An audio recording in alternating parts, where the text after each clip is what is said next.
금융감독원이 조세 피난처와 불법 외환거래 혐의가 있는 최은영 한진해운 회장 등 12명에 대해 외환거래법 위반 전면조사에 착수했습니다. 역외 탈세 척결로 지하경제 양성화가 한층 탄력을 받을 전망입니다. 스위스의 IMD의 평가 결과 한국의 국가 경쟁력은 3년째 22위를 지킨 반면 기업 효율성은 34위로 추락했습니다. 한편 경제 성과와 정부 효율성 부문은 개선됐으며 미국이 1위, 스위스가 2위에 올랐습니다. 건설업계 실적 악화 주범인 해외 저가 수주 공사가 내년까지 건설사들을 압박할 것으로 전망됩니다. 지난 2009년에서 11년 사이 6대 대형 건설사가 해외 수주한 저가 사업은 계약액 기준 총 37조 3천억 원에 이르는 것으로 집계됐습니다. 현재 손해보험에만 있는 온라인 전용 보험사가 오는 10월쯤에는 생명보험에서도 탄생합니다. 이에 따라 예비 허가를 신청한 교보생명은 20%가량 저렴한 보험료와 심사 및 지급의 자동화로 신속한 처리가 강점이 될 것이라고 밝혔습니다. 네, 시청자 여러분 안녕하십니까. 오늘장 내일장 진행을 맡은 임종석입니다. 자, 오늘 5월 30일 목요일 순서를 시작하겠습니다. 자, 지금 현재 우리 시장 한 퇴장까지 1시간 정도 남아있는데요. 자, 오늘 우리 시장은 양시장의 흐름이 좀 밋밋하게 좀 조정을 받는 듯한 그런 분위기를 갖고 있습니다. 현재 시장 상황이 어떤지 지수를 중심으로 보겠습니다. 네, 먼저 코스피는 소폭이나마 상승세를 이어가고 있습니다. 강보합 1.63포인트가 상승했고요. 2002.83으로 현재 진행되고 있습니다. 투자 주체별로 보면 외국인이 오늘 우리 증시를 상당히 받쳐주고 이끌고 있습니다. 2,200억 가까이 사들이고 있고요. 반면 개인과 기관은 팔고 있습니다. 코스닥은 오늘 3.36포인트가 빠졌습니다. 582.33포인트고요. 수급별로 보겠습니다. 외국인과 기관이 모두 코스닥에서 팔고 있습니다. 개인만이 중소형주에 대해서 선호하는 움직임을 보입니다. 원달러 환율 5.4원이 빠지면서 1,127.5원입니다.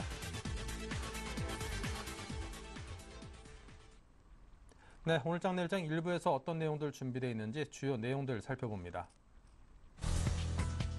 김상균과 같이 하는 가치 투자, 김상균 팀장이 KMW 수익률 78%에 도달했는데요. 목표가 상향일지 아니면 이익 실현일지 듣겠습니다.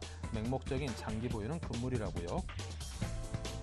애널리스트에게 듣는다. 외국인 매수세 유입으로 점진적인 상승 추세가 전개될 전망이라고요. 6월에 주목할 만한 이벤트 및 업종은 어떤 것들인지 듣겠습니다. 증시 초갱초 외국인 매수세 유입이 지속될 기대 가능성이 있다고요. 그리고 자동차와 부품주에 대한 추가 상승 역시 기대해 볼 만하다고 합니다. 네, 오늘 테마톡톡은 정대희 멘토가 스마트 그리드 관련주 상승에 대한 이야기를 준비했습니다. 네, 오늘 우리 시장 어떤 흐름을 보이는지부터 듣겠습니다. 대신증권 컨설팅랩의 최재식 팀장입니다. 안녕하세요. 네, 안녕하십니까? 네, 먼저 오늘 장 특징부터 점검합니다. 네, 오늘은 해외 증시가 새벽에 많이 하락했음에도 불구하고 국내 증시는 삼성전자라든지 일부 자동차주 중심으로 해서 강보합 흐름이 형성되고 있습니다. 전체적으로 오늘은 우리나라 증시만 상승이고 대부분 증시는 하락 중에 있습니다. 네. 자, 일본 증시가 상당히 급락세를 보이고 있습니다. 반면 우리 시장은 외국인들이 이제 귀환하는 움직임을 보이는 등 상당히 개선되는 분위기인데요. 자, 이럴 때 어떤 전략을 세우는 게 좋다고 보시는지요? 예, 그동안 이제 일본이 뚜렷한 상승세 속에서 우리나라 증시만 소외가 되었었는데, 오늘 4월달 경기 선행지수 수면 변동치의 상승 전환과 함께 일본의 엔저에 따른 여러 가지 부작용, 수입물가 상승이라든지, 가파르게 올라가는 금리 상승 이런 부분이 있어서 상대적으로 외국인들이 다시 한국에 대한 가격 매력을 다시 보는 것 같습니다. 때론 이제 5월달에 박근혜 정부가 추경 예산도 집행을 했고요. 또 금통에서는 금리도 인하가 되었습니다. 그리고 유로존 성장책이 이제 보다 더 가시화되고 있어서 시차가 좀 필요하긴 하지만 전체적으로 3분기는 약간 이제 경기 우려에서 좀 더 개선이 될 수 있는 기대감에 시장이 반응하지 않을까 싶습니다. 그래서 또한 시장 금리 또 상승으로 인해서 주식 선호 유동성으로 또 자본 유입이 예상되고 있어서 외국인들 입장에서는 한국 증시를 좀 이제 가격 매력 차원에서 추가적으로 담을 가능성이 크다 생각이 들고요. 그래서 조정 시 뭐 매수 계속 보유 전략이 계속 필요하지 않나 싶습니다. 조정 시에 오히려 매수를 해보자 이런 전략을 제시하셨습니다. 자, 그렇다면 이제 6월을 앞두고 있습니다. 6월에 주목해 볼 만한 경제 지표 또 종목으로는 어떤 것들이 있습니까?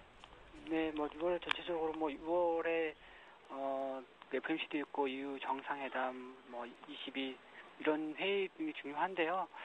어, 여러 가지 중에서 이제 업종과 관련해서 탑다운을 찾아본다면 앞서 얘기했던 일본 엔저 부작용 부분에서 이제 엔저 가속도가 좀 주춤해지고 있습니다. 그래서 거기에 뭐 수입 물가 상승도 그렇고 시장 금리 상승의 우려가 좀 작용하고 있는데 우리와 관련된 업종에서는 뭐 자동차주가 뭐 유효한 것 같아요. 5월에 좀 많이 오르긴 했는데 6월에도 계속 유효하지 않나 싶고요. 그리고 왜 그렇지 않아도 또 유럽의 성장 정책이 6월 한 하순에 EU 정상회담 그리고 7월 초에 22 통화정책 회의까지 연결되는 구조라 해서 유럽의 선박금융 관련된 조선이 유효한 것 같고요.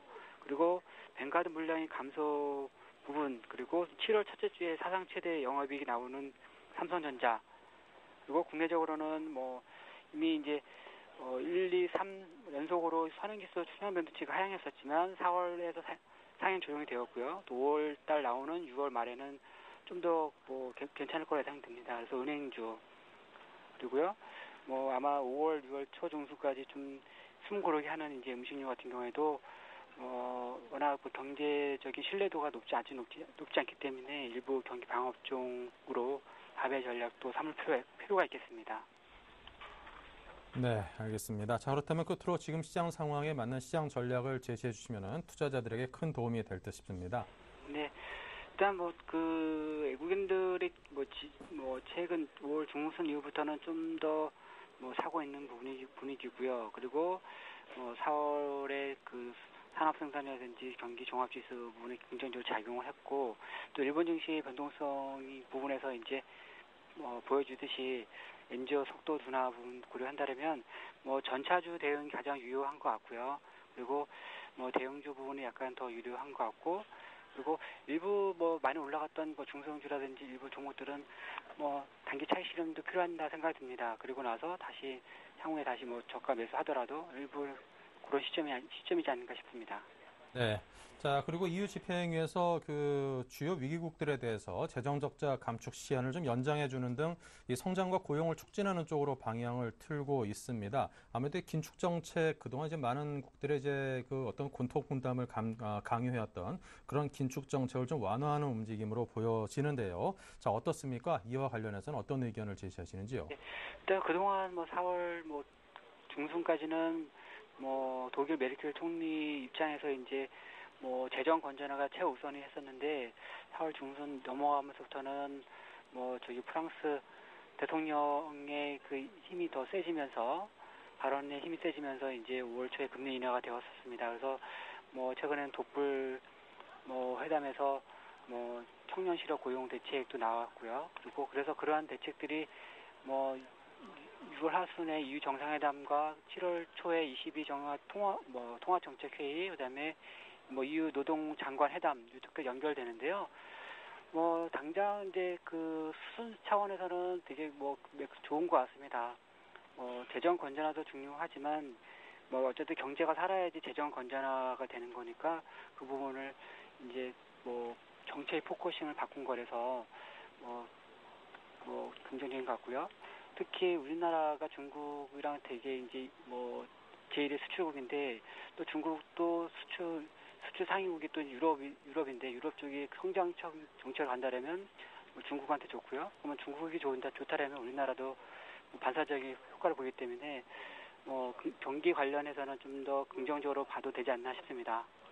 네. 자, 그리고 OECD에서도 이제 세계 경제 성장률 자체를 좀 낮춰 잡고 있습니다. 미국 등 몇몇 개 국가는 아무래도 좋은 경제 지표를 보이면서 터닝하는 듯 하긴 합니다만 유럽이라든가 전반적으로 글로벌 주요국들은 아무래도 아직까지도 좀 어려운 상황인 듯 싶은데요. 자, 이와 관련해서는 어떻습니까? 네. 그 OECD 4월 초 수준이죠. 그때 IMF가 경제 성장률 전망 하향 조정을 했었거든요. 그리고 나서 이제 OECD가 이제 그 뭐 5월 지나서 이제 하는 5월 6월 다 돼서 하는 거 정기적인 이제 성장률 전망 업데이트로 생각이 듭니다. 대부분 뭐 한국에 대한 뭐 OECD 전망률도 2.6%를 제시했는데 그 부분은 뭐 국내 뭐 한국은행이든 KDI든 대부분 이제 전망하는 수치가 거의 동일한 비슷한 수치입니다. 그리고 뭐 세계 성장률도 뭐 3% 중반대에서 3.1%를 내리긴 했는데 이분도 대부분 다른 연구기관에서 다 했던 부분이어서 뭐 시기적인 조정이 약간 늦게 이제 하는 게 아닌가 싶고요. 그리고 충분하게 그 시장에는 반영이 되었고 지금은 시장 금리 상승에서 보듯이 경기 우려보다는 경기 기대감 쪽에 반응하는 게 모멘텀 쪽이 맞지 않나 싶습니다. 네, 알겠습니다. 지금까지 대신증권의 최재식 팀장님과 함께했습니다. 감사합니다. 감사합니다.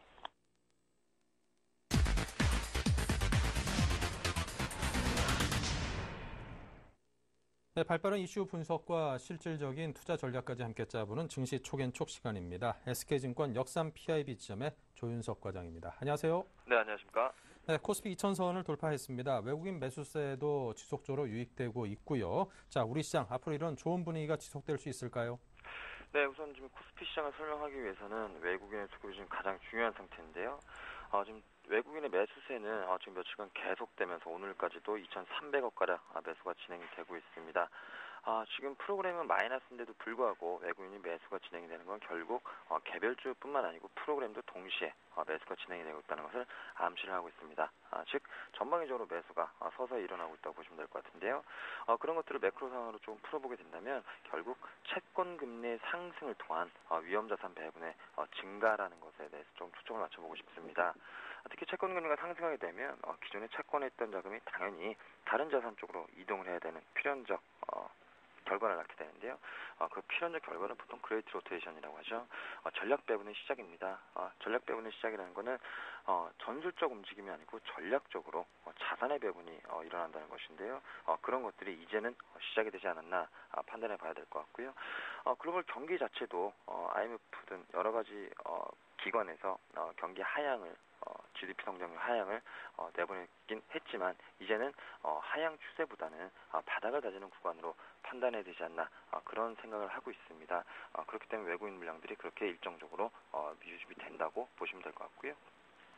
또한 수급적으로 말씀드리게 되면 뱅가드 물량이죠. 이제 거의 다 해소가 됐습니다. 6월 한 달만 잘 버티시게 되면 이제 뱅가드 물량에 대해서 거의 소진이 되어 있는 상황이기 때문에 이제는 매도보다는 매수 쪽 우위가 나타날 수 있는 환경이 굉장히 크게 조성이 되고 있다. 그래서 거래소 측에서도 시가총액 상위 대형주 위주의 지금 좋은 모습이 연출이 되고 있다고 판단하시면 될 것 같습니다. 그렇기 때문에 지금 2000선을 좀 돌파하면서 약간은 기관들의 좀 차익 매도가 나오면서 조금은 더딘 모습이긴 하지만 지속적으로 큰 폭의 가격 조정보다는 지금 상황 기간 조정이나 아니면 꾸준한 매물이 다 소화되기 전까지 조금의 기다림만 있을 뿐이지 이제는 조금 거래소 측에서도 긍정적인 모습이 연출이 되지 않을까 그렇게 판단하고 있습니다. 네. 자, 알겠습니다. 자, 일본 증시가 또 급락을 했습니다. 오전에는 2% 이상 상당히 많이 빠졌던데요. 그럼에도 불구하고 이제 우리 국내 자동차 또 부품재 흐름은 상당히 긍정적인 상황입니다. 반사이익을 얻는 건지 모르겠습니다. 추가 상승을 기대도 될까요? 네, 자동차 부품주 그리고 자동차 완성차 모두 추가 상승이 가능하다고 생각을 하고 있습니다. 우선 첫 번째로 밸류에이션이 다른 업종들에 비해서 굉장히 싼 편이죠. 특히 완성차, 현대차, 기아차 같은 경우는 유례적으로 악바텀을 찍고 지금 올라오는 모습으로 연출이 되고 있습니다. 그간 수급적인 문제가 조금 안 좋았었던 것들이 이제 조금 풀리는 모습이고요. 특히 과도하게 엔저 현상이 나타나게 되면서 국내 수출업체 특히 완성차 업체에 대해서 집중적으로 부각이 됐던 면이 있었습니다. 하지만 자세히 보시게 되면 엔저의 영향으로 가장 많이 피해를 보는 것은 자동차 업종이 아니었고요. IT나 화학, 철강, 기계 쪽이었습니다. 즉 심리적인 센티멘트가 굉장히 많이 작용을 해서 많이 하락을 했었던 것이었기 때문에 지금은 자연스러운 리바운드 과정이라고 보시면 될 것 같고요. 특히 이제는 국내 시장 수입차 시장 점유율이 10%가 넘었다고 얼마 전에도 계속적으로 보도가 됐었죠. 하지만 국내 시장 우려에도 불구하고 해외 시장, 뭐 중국 쪽이나 그 밖에 선진 시장에서도 마찬가지입니다. 굉장한 판매량을 보이고 있죠. 브랜드 이미지가 굉장히 많이 높아졌고요. 품질 이슈가 같이 상승하게 되면서 이제는 현대기아차에 대해서도 글로벌 경쟁이 충분히 가능하게 된 상황입니다. 이미 질적 이익을 성장 도모하기 위해서 공격적으로 많이 판매했던 마케팅 방식들이 조금씩 줄어드는 모습을 보이고 있거든요. 그 말은 결국 현대차, 기아차 내부에서도 어느 정도의 자신감이 있기 때문에 그런 정책을 펴지 않나 판단할 수 있을 것 같습니다. 부품업체들도 계속적으로 보셔야 될 것 같습니다. 결국 부품업체들의 매출처가 다변화되고 있는 모습이고요. 그간 현대차, 기아차에 집중되어 있던 모습에서 이제는 좀 글로벌한 플레이들이 될 수 있는 가능성을 보이고 있습니다. 일본 업체들도 관심이 많았었고요. 선진 시장인 유럽 시장 자체에서도 국내 업체에 대한 관심이 점점 높아지고 있는 상황입니다. 그 외에도 GM 같은 경우에도 국내 많은 지금 부품사들이 지금 공급을 하고 있는 상황이고요. 점차 점유율이 늘어나고 있는 상황입니다. 즉 매출처 다변화가 부품업체들 사이에서 일어나고 있는 상황이고요.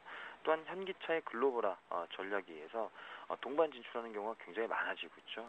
그래서 글로벌화가 같이 진행이 되면서 해외 시장의 성장에 대해서 그 과실 바로 매출 액면에서 이어받을 수 있는 그런 환경이 조성이 되고 있습니다.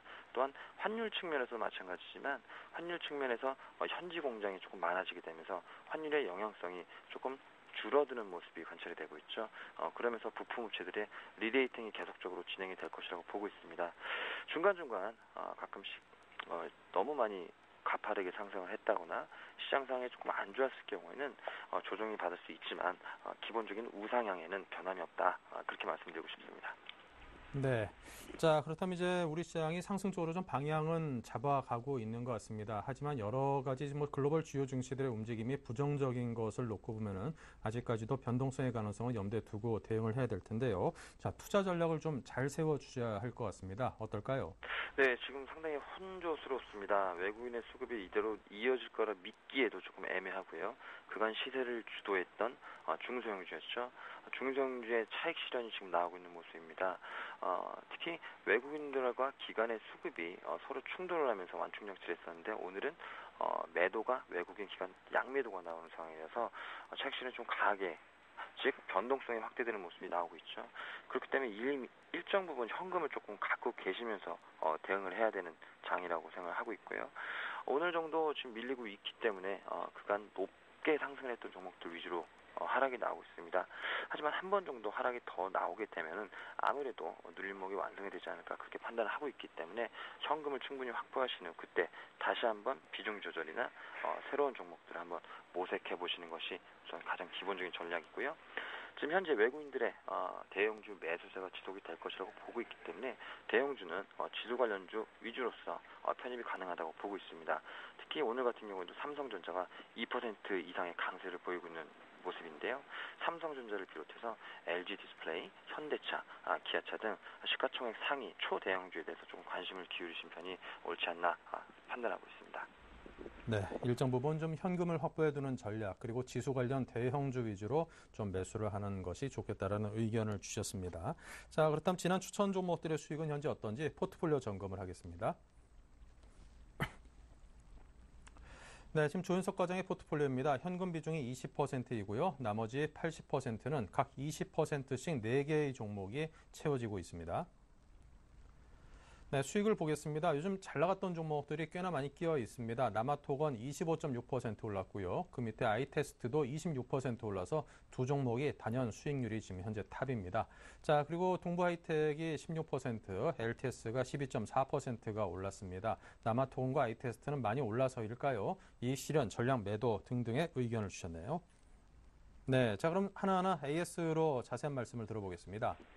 네, 우선 편입 제외하는 종목부터 말씀을 드리겠습니다. 아이테스트는 우선 단기 모멘텀이 조금 약해졌다고 보시면 될 것 같고요.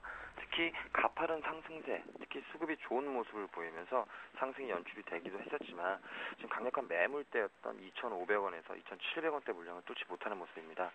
시장 상황이 굉장히 우호적이었다면 당연히 목표가 3,000원까지는 가져가야 정상이겠지만 지금 시장 앞서서도 말씀을 드렸듯이 지금은 시장이 좀 조정 분위기, 특히 변동성이 커지는 분위기이기 때문에 추후 다른 종목 혹시 재편입을 하더라도 지금은 수익을 챙겨놓고 현금으로 좀 대응하는 편이 옳기 때문에 이런 전술적 결정을 내렸다고 보시면 될 것 같고요.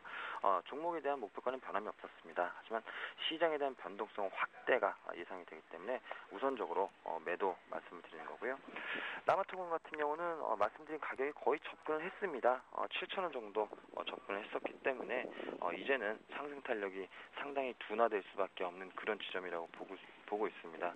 특히 PBR 기준으로서 제가 말씀드렸던 업종 평균 내에 접근을 했기 때문에 이제는 매도 시점에 가까워졌다고 판단을 하고요. 여기서 큰 폭의 조정이 나오지 않는 한 당분간은 재편입 그런 얘기는 없을 것 같고요. 매도 사인 다시 한번 말씀을 드리겠습니다.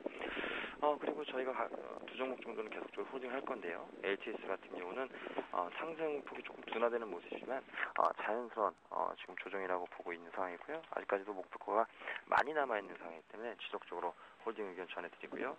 동바이텍 같은 경우도 최근에 상승이 너무 가팔랐다가 강력한 저항선에서 지금 차익 실현 물량이 계속적으로 쏟아져 나오고 있습니다. 하지만 이 차익 실현 물량이 거래량에 그렇게 엄청나게 많이 터지면서 나오는 모습은 아니고요. 또한 기술적인 접근이죠. 8,000원 초반에서는 다시 한번 강하게 리바운드를 시작할 그런 구간이라고 생각을 하고 있습니다. 그래서 지금 같은 경우도 동바이텍은 꾸준히 홀딩하시는 전략 추천을 드리고요. 새로운 종목 신규 편입을 한번 해보겠습니다. 이라이콤입니다. 이라이콤 잠깐 말씀드리면 BLU 생산을 전문으로 하는 업체고요. 글로벌 3위 기업이라고 생각하시면 될 것 같습니다. 전반적으로 글로벌 트렌드가 지금 이제는 화면의 대형화죠. 핸드폰도 마찬가지지만은 여러 가지 태블릿 PC라든지 화면이 대형화되고 있는 추세고요. 올 한 해 추세가 또 하나가 있는 상황이죠. 태블릿 PC의 공격적인 매출이 기대되고 있는 상황입니다. 삼성전자뿐만 아니고 글로벌 메이커들은 전부 다 올 한 해 태블릿 PC의 급격한 상승을 지금 예측하고 있는 상황이고요.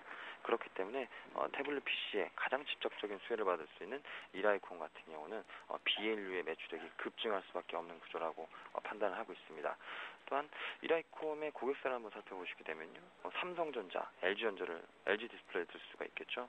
삼성전자 같은 경우는 작년 대비해서 약 2배 정도의 판매 목표치를 가질 정도로 공격적으로 올 한 해 태블릿 PC를 판매할 예정입니다. 삼성 점유율이 50% 정도가 40%가 넘기 때문에 톡톡히 그 수를 누릴 수 있을 것 같고요.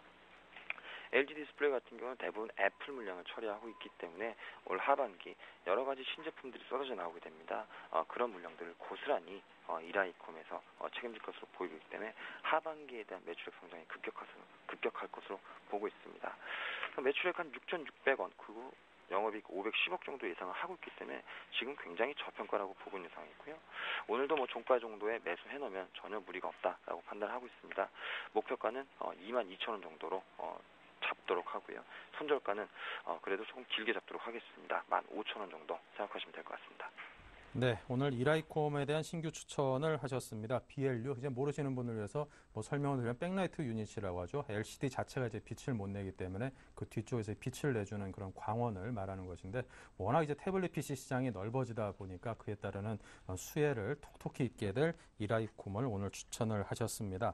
자, 한 가지만 좀 추가 질문 드려봐도 될까요? 네. 네, 그 아이테스트 관련해서 이게 SK 하이닉스에서 이제 만들어지는 반도체에 대한 이제 후공정으로 테스트를 하는 그런 외주 업체인데, 네. SK 하이닉스 지금 매출이라든가 여러 가지 자체가 워낙 좋게 나오다 보니까 네. 지금이라도 나는 좀 들어가서 이거를 따라잡아도 충분히 그 실적을 수혜를 톡톡히 입을 것으로 자신이 있다라고 하는 투자자에게는, 지금 덤비려고 하는 분에게는 어떤 의견을 주시겠습니까?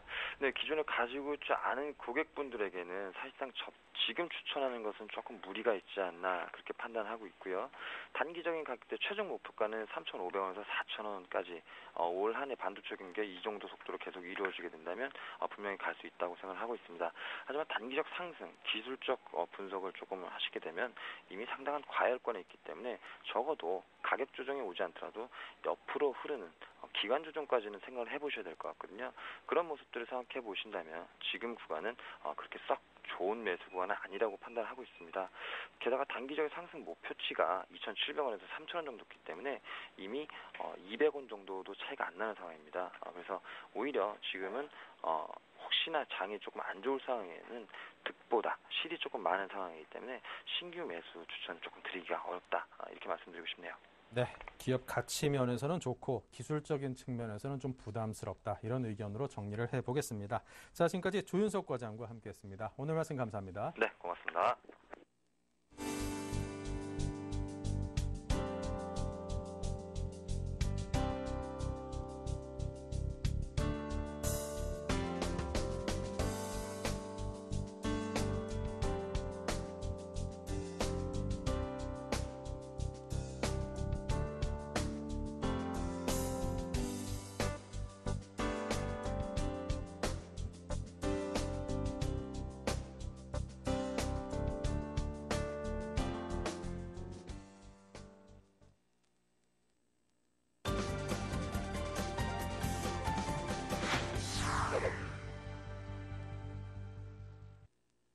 네, 테마톡톡 시간입니다. 오늘 여러분께 또 전해드릴 테마는 최근에 일부 원자력 발전소가 가동 중단됐다는 소식이 들려왔죠. 한 10기 정도가 지금 멈춰선다. 이런 얘기가 있는데 그만큼 이제 한창 더워지기 시작하는데 전력난이 예상이 됩니다. 블랙아웃도 염려가 되는 그런 상황입니다. 전력 수급 관심 단계가 발령되면서 스마트 그리드 관련주에 대해서 우리 투자자들의 관심이 그 어느 때보다도 뜨겁습니다. 그래서 오늘은 샘플러스의 정대희 멘토와 함께 스마트 그리드 관련주에 대해서 이야기 나누겠습니다. 안녕하십니까? 예, 안녕하세요. 주식 승천 열심히 멘토 정대입니다. 네, 스마트 그리드 관련주들 상승 많이 하고 있는데요. 상승 배경부터 구체적으로 설명 주십시오. 예, 배경을 좀 말씀드리겠습니다. 저번 주 화요일 날에도 한번 이 스마트 그리드 관련 종목에 대해서 이야기를 드렸는데요. 원전 가동 중단에 따른 그 하계 전력량 우려가 좀 가중이 됐죠. 그러면서 스마트 그리드 관련 종목들이 추가적으로 화요일에 이어서 상승하는 모습이 나왔습니다. 이미 고장과 정비 등의 사유로 가동 중단이 됐던 원전 8기와 그리고 최근에 또 불량 부품이 사용돼 추가 정지된 2기까지 포함하면요. 전국의 총 23개 중에서 그 원자력 발전소 23개 중에서 10기가 정지되는 겁니다. 즉 전체 37%를 차지하기 때문에 아무래도 전력난에 많은 차질이 빚게 되고요. 이는 당초 설비 용량 즉 8,600만 킬로와트지만 현재 전력 공급량은 6,675만 킬로와트도 이마저도 그 민간 발전사들로부터 발전기를 가동시키게 해서요. 50만 킬로와트를 끌어왔다는 거죠. 즉 전력 공급의 심각성이 화요일에 의해서 더 추가적으로 부각이 되면서 아무래도 관련주들이 추가 상승이 이어지고 있다라고 보시면 되겠습니다. 네. 자, 그렇다면 이제 스마트 그리드 관련주들이 이제 워낙 가파르게 상승을 했기 때문에 이에 대해서 대응하기가 참 쉽지가 않습니다. 이 스마트 그리드 관련주의 향후 전망을 어떻게 잡고 계시는가? 네, 일단 전력부터 좀 말씀을 드리면요. 지금 기존에 올라와 있는 그 옴니 시스템이라든가 누리텔레콤, 이 스마트 그리드 관련 종목들은 신규 매수나 추격 매수는 좀 금지하셔야 될 것 같고요.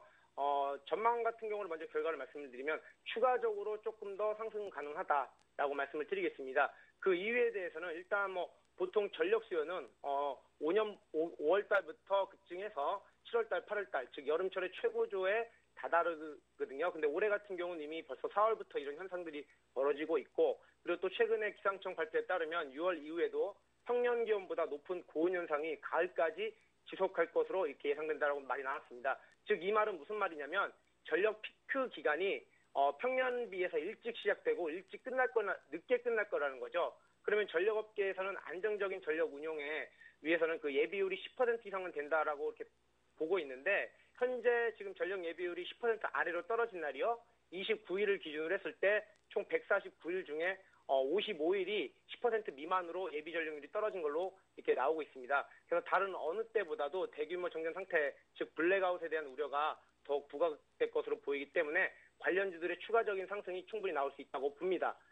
여기서 여러분들이 좀 하지만 조심해야 될 거는 이 관련주들이 좀 급등 및 급락의 성격을 많이 가지고 있기 때문에 반드시 추격 매수라든가 신규 매수는 좀 자제하시고 눌림목 매수에서 좀 해야 되지 않을까. 그리고 또 지금 이 스마트 그리드가 가장 지금 대체 에너지 관련해서 가장 전력 효율을 높일 수 있는, 즉 특별한 대안 방안이 없기 때문에요.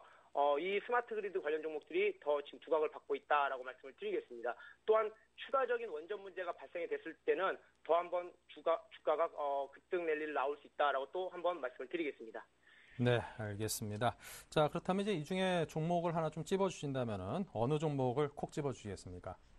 자, 일단 뭐 종목은요, 기존의 스마트 그리드 관련 종목은 너무 많이 올라갔기 때문에 지금 대체 에너지 관련해서 저번 화요일 방송보다는 추가적으로 종목들이 또 생성이 되는 모습이 나왔습니다. 뭐 삼화전자라든가 삼화전기, 삼화콘덴서, 그리고 핵융합 관련해서 다원시스라든가 에로틴 베튬 이 종목군들이 있는데요.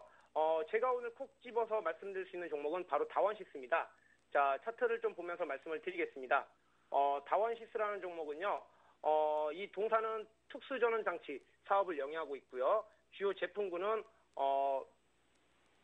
핵융합 전원 장치를 만드는 회사로서 국내 핵융합 발전소의 K스타 즉 1호의 이 동사의 전원 공급 장치가 적용이 됐고요. 거기서 기술력을 충분히 인정받았기 때문에 아무래도 이러한 지금 전력 수급난이 더 부각이 되면 아무래도 다른 대체 에너지인 그 핵융합 관련해서도 부각이 됐다. 그러면 여기에 반드시 필요한 핵융합 전원 장치를 만드는 다원시스가 좀 수혜가 되지 않을까라고 판단을 드리겠습니다. 그래서 차트를 보고 일단 매수가를 좀 한번 잡아드리면요. 매수가는 현재 지금 8,200원인데요. 8,200원 정도로 신규 매수를 하셔도 되겠다라고 말씀을 드리겠고요. 손절가 같은 경우는 차트를 좀 손절가 같은 경우는 8,000원 정도, 즉 8,000원 정도로 짧게 잡으시고요. 8,000원이 너무 좀 작다라고 하시는 분들은 7,750원까지도 충분히 대응해 보셔도 되지 않을까라고 생각이 들고요. 목표가는 일단 8,800원 정도로 제가 제시를 해드리겠습니다.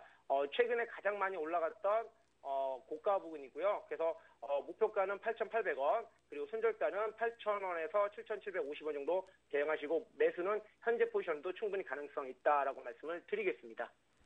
네, 여타 다른 스마트 그리드 관련주들은 워낙 뜨겁게 상승을 했기 때문에 조금은 덜 뜨거운 다원시스를 오늘 추천을 하셨습니다. 자, 지금까지 샘플러스의 정대희 멘토였습니다. 감사합니다. 예, 수고하셨습니다.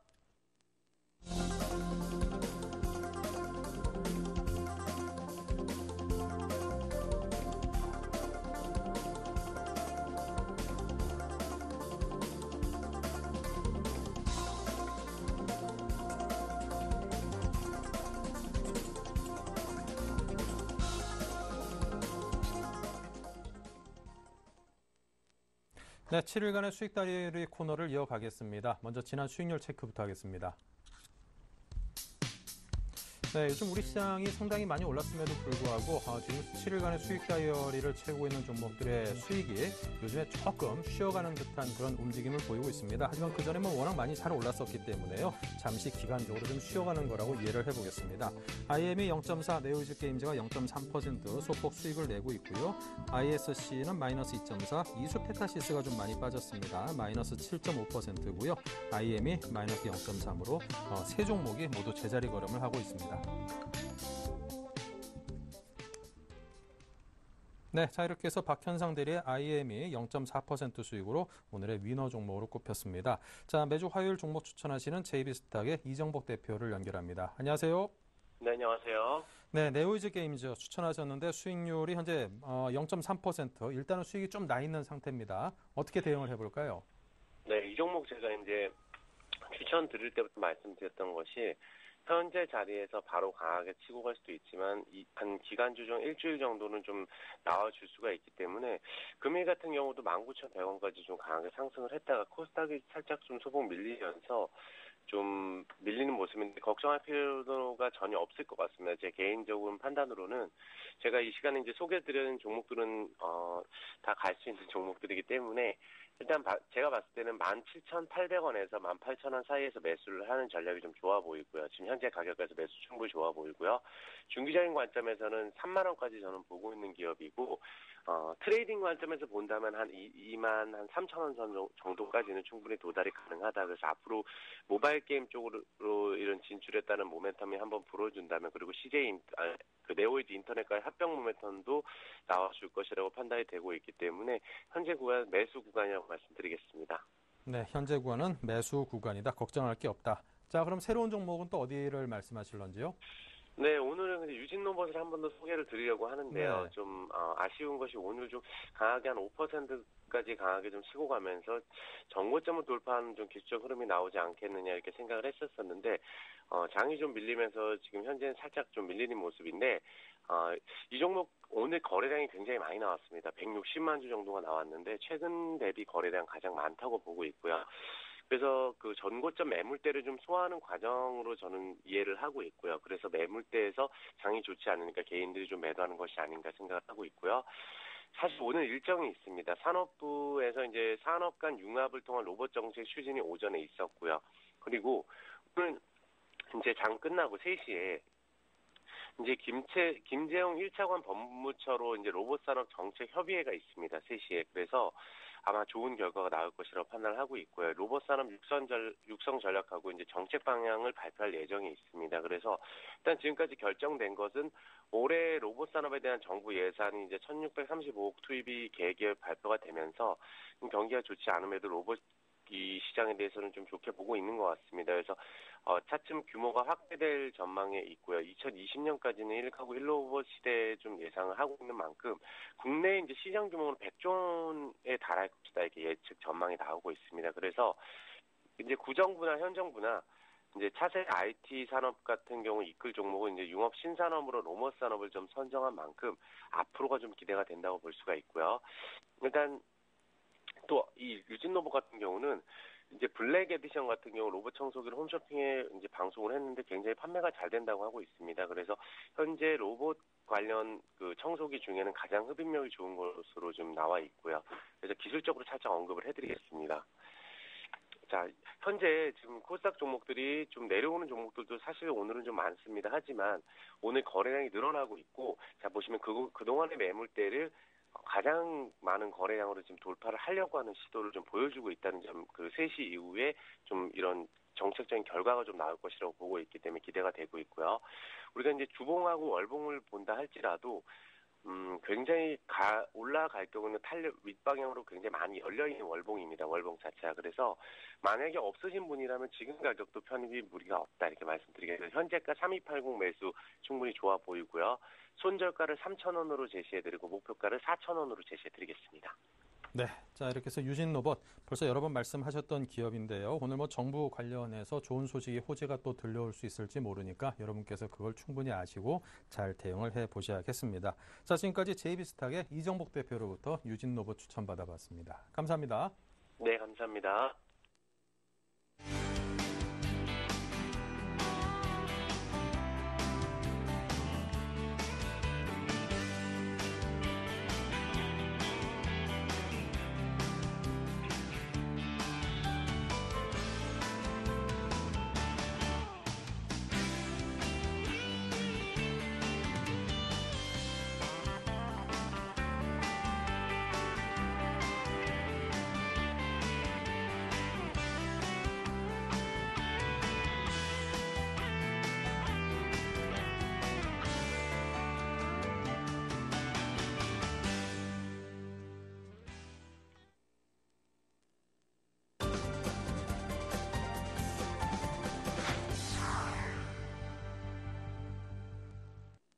네, 김상균과 같이 하는 가치 투자 시간입니다. 가치 투자를 지향하시는 김상균 팀장님을 모셨습니다. 어서 오십시오. 네, 반갑습니다. 네.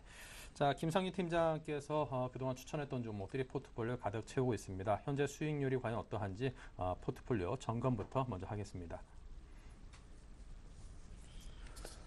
네, 현금 비중은 20%입니다. 모든 종목들이 10%씩으로 편입이 돼 있죠. 8개 종목이 각 80%를 모두 채우고 있고요. 요즘 잘 나가는 종목들이 대부분 총망라되어 있습니다. 수익률 점검을 하겠습니다. 현재 포트폴리오 수익률은 2%가 올랐습니다. 지난주에 60% 정도였던 것으로 기억을 하는데요. 62%로 수익이 좀 더 올라가 있고요. 모베이스가 97%, 이렌텍이 85% 수익을 거두고 있습니다. 유일하게 딱 한 종목이 현재 손실이 나 있는데 페넨터가 마이너스 23% 손실입니다. TJ미디어 9% 올랐고요. 연희정보통신이 59%까지 훌쩍 올라가 있습니다. 자화전자와 어버브 반도체가 각각 73, 82%씩 올라 있어서 현재 4종목이 모두 100%대 진입을 눈앞에 두고 있습니다. 한양 ENG가 4% 올라 있고요. 네, 지난주까지는 KMW가 이제 포트에 있었는데 오늘 빠져 있습니다. 먼저 KMW에 대한 이야기부터 듣겠습니다. 예, KMW 같은 경우에 제가 이익 실현에 대한 그 얘기를 해드린 것이 회사의 캐파는 정해져 있습니다. 회사의 전체 캐파는 정해져 있고 그 캐파 대비해서 1분기 실적은 어닝 서프라이즈 좋은 실적이 나왔습니다. 하지만 1분기 실적 같은 경우에 약간의 일회성이 일본의 이익이라든지 작년에 매출이 발생했던 부분이 2월 된 부분이라는데 여러 가지 합쳐지면서 1분기 실적이 서프라이즈한 실적이 나왔고 2분기부터는 다시 제자리 좋은 실적이지만은 1분기보다는 미흡한 실적이 나올 것을 예상하고 있습니다. 전체적인 캐파를 봤을 때는 약 매출액 3천억 정도의 매출을 예상하고 있기 때문에 추가적인 장비 증설이 나오기 전까지는 어느 정도 좀 횡보하는 흐름이 나오지 않을까. 내재 가치를 봤을 때는 25,000원 정도의 부분이라면은 충분히 좋은 가치 평가까지 왔다라고 보기 때문에 저는 이익 실현을 권해드리도록 하겠습니다. 네, 이익 실현을 말씀해 주셨습니다. 기업 자체는 정해진 캐파가 있다. 이 말로 정리를 해주셨고요. 자, 다음으로 나머지 종목들에 대한 AS를 쭉 이어가 보겠습니다. 예, 다음은 지난주 추천해드렸던 한양 ENG입니다. 한양 ENG 같은 경우에 지난주 약간 상승해 있는 상태에서 언급을 해드렸습니다. 아쉬운 것이 뭐 더 일찍 얘기를 해드렸으면 좋겠지만은 한양 ENG 같은 경우에 꾸준히 상승할 수 있는 종목입니다.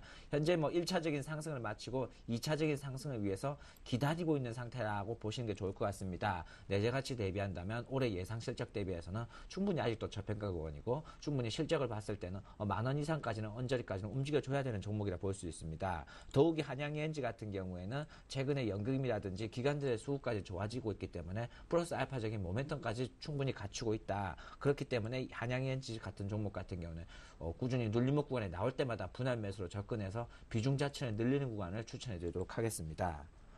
다음은 연희정보통신입니다. 연희정보통신이 어제 상한가에 갔습니다. 연희정보통신이 어제 상한가에 간 가장 큰 이유는 자사주, 약 100억 규모의 자사주를 매입하겠다라는 공시가 뜨면서 주가 자체가 강세를 보였습니다. 오늘 같은 경우에 전체적으로 코스닥 장세가 빠지면서 연희정보통신도 이익 실현 물량이 나오고 있다라고 보시면 되겠습니다. 약 3개월 가까이 자사주 매입 공시가 남아있고 1분기 실적 같은 경우에도 작년 실적 대비해서는 좋은 실적이기 때문에 꾸준히 모니터링하면서 연희정보통신은 홀딩하는 전략을 제시되도록 하겠습니다. 다음 TJ미디어입니다. TJ미디어 같은 경우에도 어제 장중에 상한가까지 갔다가 현재 밀리고 있는 모습입니다.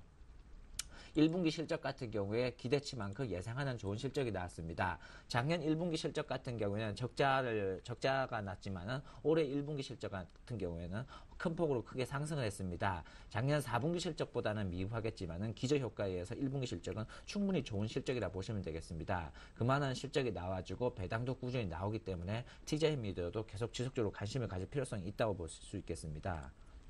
다음은 펜엔터테인먼트입니다.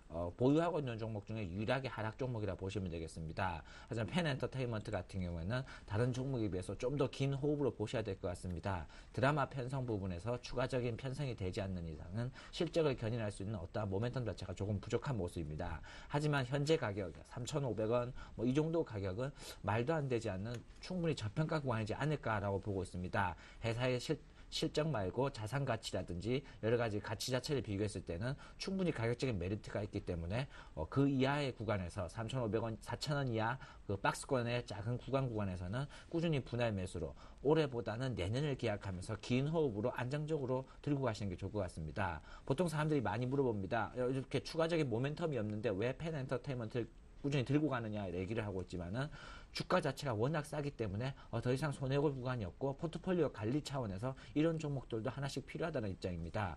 종목에 너무 성장주 위주로만 담게 될 경우에는 어느 정도 회사가 무너지거나 이상 시장 자체에 흔들림이 있을 때 빠질 수 있기 때문에 펜엔터테인먼트는 조금 안정적인 측면으로 들고 가시는 것을 제시드리도록 하겠습니다. 다음은 이렌텍, 모베이스, 자화전자 이렇게 보시면 되겠습니다. 셋 다 삼성전자 갤럭시 S4에 들어가는 물량이라 보시면 되겠습니다. 최근 들 이렌텍 같은 경우도 큰 폭으로 상승하다가 삼성전자 갤럭시 S4 판매에 맞춰서 약간 부진한 모습입니다.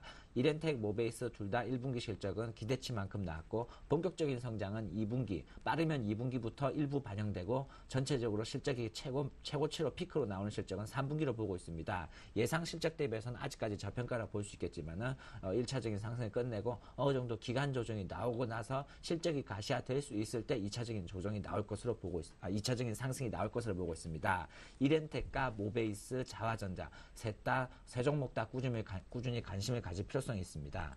마지막으로 어버브 반도체입니다. 최근 들어 신고가를 갱신하면서 지속적으로 상승하고 있는 종목입니다. 어버브 반도체가 이렇게 큰 폭으로 상승하는 가장 큰 이유는 실적도 실적이겠지만은 에이티넘 인베스트먼트, 1조 부자라고 1조 회장이라고 불리고 있는 이민주 그 에이티넘에서 어버브 반도체를 블록대로 지분을 받아갔습니다. 이미 공시가 나왔고 해당 날짜가 종목별 투자자를 보시면 약 5월 10 며칠 정도로 해서 꾸준히 매수를 하고 있지 않을까라고 예상을 하고 있습니다. 어버브 반도체 같은 경우에는 최근에 많이 올랐지만은 단기적인 수급적인 영향이라든지 좋은 영향이 아직 많이 남아있기 때문에 꾸준히 관심을 가지면서 목표가 닿는 데까지 꾸준히 홀딩하는 전략을 제시하도록 하겠습니다. 네, 자 이렇게 해서 종목들에 대한 의견을 쭉 들려드렸습니다. 자, 수익률이 굉장히 좋습니다. 근데 이제 팀장님만이 이제 수익을 올리는 그런 비법에 대해서 한 주에 한 번씩 이게 또 그 비법에 대해서 전수를 받는 시간이 있는데요. 자, 오늘도 몇 가지 말씀을 해주십시오. 예, 전체적으로 주식에 대해서 매도를 할 때 보통 손절이라든지 이런 가격에 대해서 많이 얘기를 하고 있습니다. 저 같은 경우는 손절 라인을 정하지 않고 투자를 하고 있습니다. 제가 이렇게 손절 라인을 정하지 않는 가장 큰 이유는 제가 주식을 매도하는 경우에는 보통 세 가지 경우가 있습니다. 첫 번째, 주식 자체의 내재 가치에 도달했을 때, 즉 목표가에 도달했을 때 주식 자체를 매도를 하게 됩니다. 내재 가치라는 것은 단순하게 차트적으로 전 고점이라든지 이렇게 정하는 것이 아니라 회사의 예상 포워드 실적 퍼, 올해의 실적, EPS, 즉 실적이 나올 수 있는 순위니까 내년에 실적이 나올 수 있는 순위니까 이런 부분을 계산해서 예상 퍼라든지 그 포워드 퍼를 봤을 때 적정 가치에 도달했을 때의 가격을 내재 가치, 즉 목표가로 정하고 있습니다. 두 번째, 투자 가치 상위 종목 관찰. 즉 A라는 종목에 투자하고 있는데 B라는 종목이 더 싸고 더 좋아 보일 때 크로싱 매매, 교차 매매를 위해서 A 종목을 팔 때 그때 손절 매매를 합니다. 예를 들어 어떤 반도체 회사를 투자하고 있었는데 그 회사보다 다른 회사를 공부했더니 훨씬 더 업황이라든지 사업이 더 좋고 이익률이 개선될 여지가 충분하다.